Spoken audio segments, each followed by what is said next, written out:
Hi, I'm Paddy Lavelle, General Secretary of Education and Training Boards Ireland. Welcome to our Future of Education and Training in Ireland video series, where I have a short chat with leading experts from our sector and beyond to get their insights and predictions on the future of education and training in Ireland. Today, I'm chatting with Yvonne Keating, Chief Inspector of the Department of Education. The Inspectorate has responsibility for the evaluation of early years, our primary schools and our post-primary schools, as well as advising on education issues. As a former teacher and inspector, Yvonne served as Deputy Chief Inspector for 3 years and is the first woman to hold the post of Chief Inspector. The Inspectorate will play a key role in the development of the new primary curriculum, as well as the new senior cycle. Welcome, Yvonne. You were appointed as Chief Inspector in October 2022. How's it going? It's going very well so far. I'm really enjoying the new role immensely. Lots of challenges out there given the changing education context in Ireland today, most notably what's happening in the context of curriculum reform.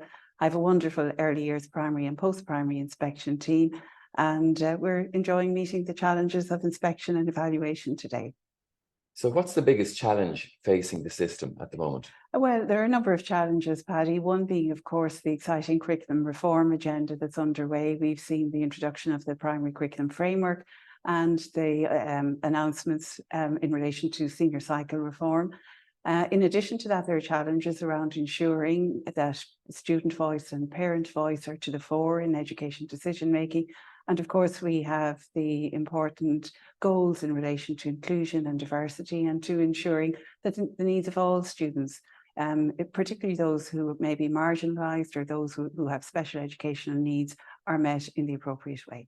So Yvonne, what were your favourite subjects in school? Well, I loved Gaeilge, right from primary school onwards. There was a great emphasis on Irish in my primary school. In fact, some of the curriculum was delivered through Gaeilge. And then subsequently, in my second level education, I was fortunate to have had a wonderful Irish teacher, also Sean O'Loughlin, the poet. And I really enjoyed Gaeilge right the way through. Music was another favourite of mine.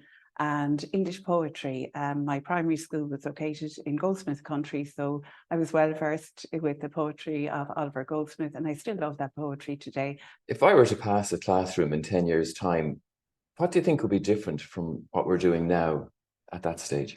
Well, first of all, I would hope that children and young people in our classrooms would be more conversant about their own learning journeys, that they would have a really good awareness of the point they had reached in their learning and the pathway ahead.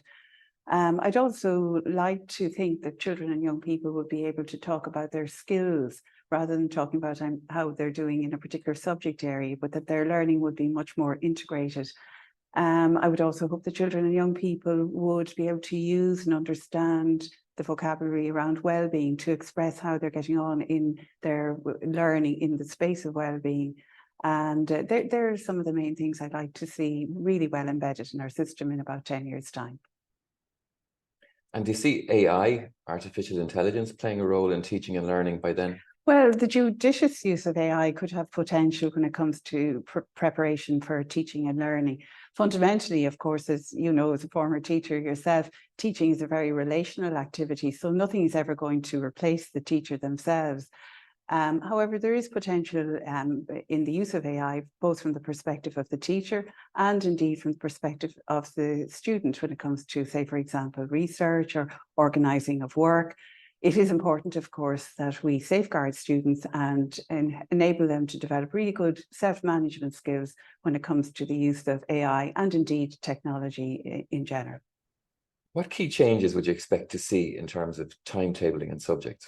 Well, from the perspective of timetabling, I would like to see greater emphasis on cross-curricular skills and less obvious subject divisions so that we'd see more integration between various subject areas. And what does the teacher of the future look like? Are there particular skills and competencies that they'll require? I think one of the really important things for the teacher of the future would to have a really strong realization of the role of assessment in teaching and learning and to recognize assessment as really core part of teaching and learning.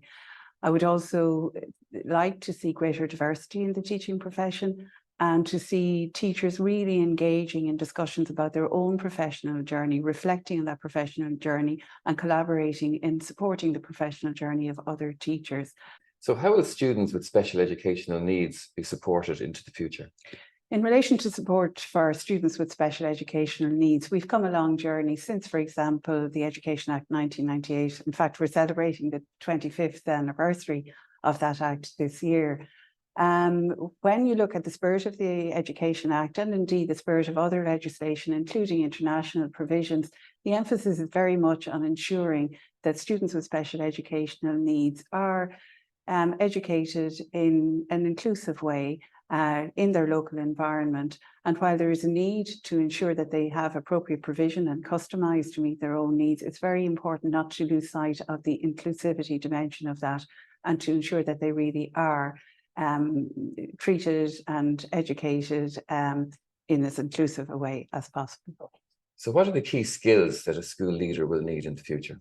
Well, our leaders of the future need to be adaptable, flexible, transformational leaders. There's a lot of change coming down the tracks, and we will need school leaders that can be responsive to that change and at the same time empower and enable the teachers in the school, the middle leaders, the teacher leaders in classrooms to deliver on that change and meet the needs of all students. In terms of how we evaluate primary and post-primary, what developments do you see over the horizon? Well, Paddy, that's a very timely question because just this week, as part of our inspection programme, we've introduced inspections, education-focused inspections, that is, for children in earlier settings aged from birth to 3 years. A really exciting new development. One of the other developments I would like to see in the years ahead would be further development of the complementarity of school self-evaluation and external evaluation, and that these two modes of evaluation would work together in a way that would really bring about improvements in the quality of education provision, but also improvements in children's well-being and equity and inclusion in our school system.